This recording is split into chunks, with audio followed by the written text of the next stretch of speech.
The divide between the political left and right is often discussed in terms of policies such as taxation, healthcare, welfare, or regulation. However, beneath these debates lies a much deeper philosophical disagreement about human nature, incentives, equality, and the role of society itself. One of the clearest distinctions between the modern left and right is how each side understands human action, whether people are primarily driven by individual incentives and personal responsibility, or whether their behavior is largely shaped by systems, structures, and material conditions. The political right, especially classical liberals and libertarians, generally begin with the assumption that human beings respond predictably to incentives. People pursue their interests, avoid suffering, seek reward, and adapt to the environment around them. Scarcity is unavoidable. Resources are limited, and every system must account for these realities of human behavior rather than idealized versions of what people ought to be. From this perspective, successful societies are built not by attempting to perfect humanity,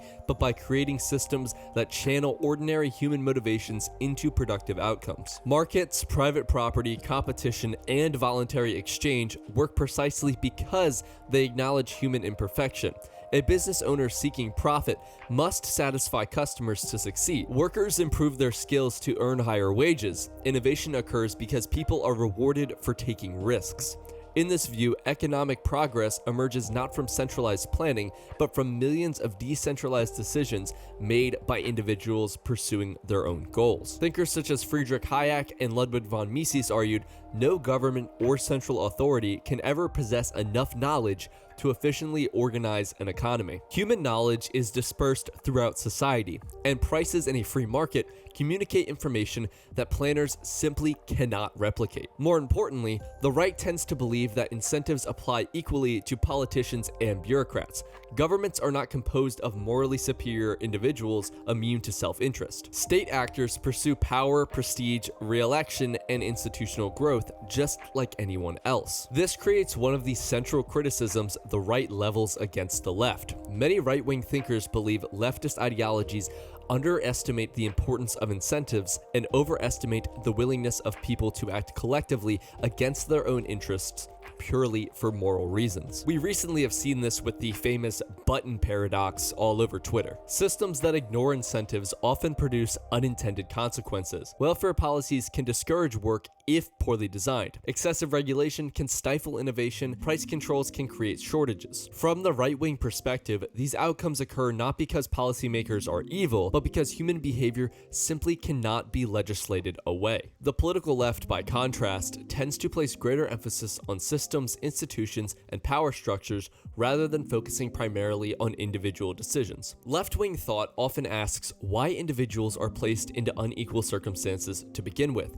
Marxists, social democrats, and progressives frequently argue that capitalism shapes human behavior through economic pressure and class relations. A worker may technically be free to choose employment, but if survival depends on wages, then that freedom can appear limited or coercive. For thinkers like Karl Marx, inequality is not simply the result of different talents or decisions, but of structural relationships embedded within capitalism itself. Ownership of capital grants some groups disproportionate power over others. Therefore, the left often sees government intervention as necessary to correct imbalances and create fairer outcomes. This disagreement becomes especially visible in the debate between equality and equity. The right traditionally supports equality in the sense of equality before the law, equal rights, equal projections, and equal opportunity. Under this framework, individuals should be treated equally as citizens regardless of race, class, religion, or background. However, the right generally rejects the idea that society should guarantee equal outcomes because people differ in ambition, talent,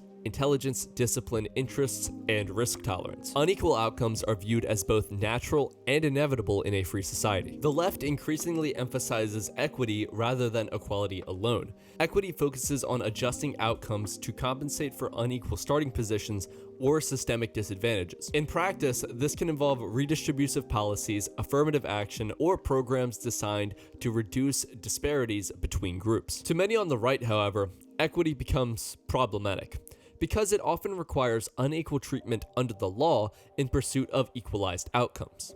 If two individuals are treated differently based on group identity, historical disadvantages, or statistical disparities, then equality before the law begins to erode.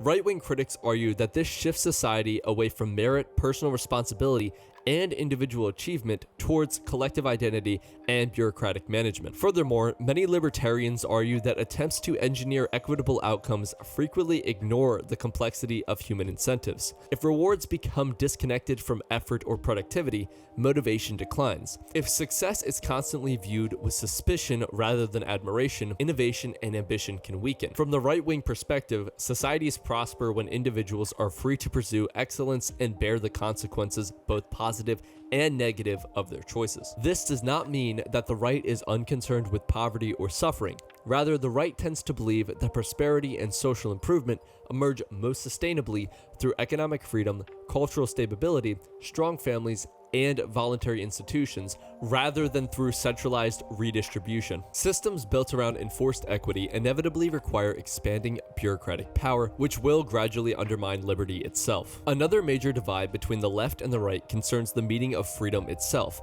often described as the distinction between negative freedom and positive freedom. Negative freedom refers to freedom from interference or coercion. This is the view traditionally associated with libertarians and much of the political right. A person is free when nobody prevents them from acting voluntarily. Under this understanding, freedom means the government cannot censor speech, confiscate property, prevent voluntary exchange, or interfere with peaceful personal choices. The emphasis is on limiting external force and preserving individual autonomy. Positive freedom, by contrast, refers to the freedom to achieve meaningful outcomes or to fulfill one's potential.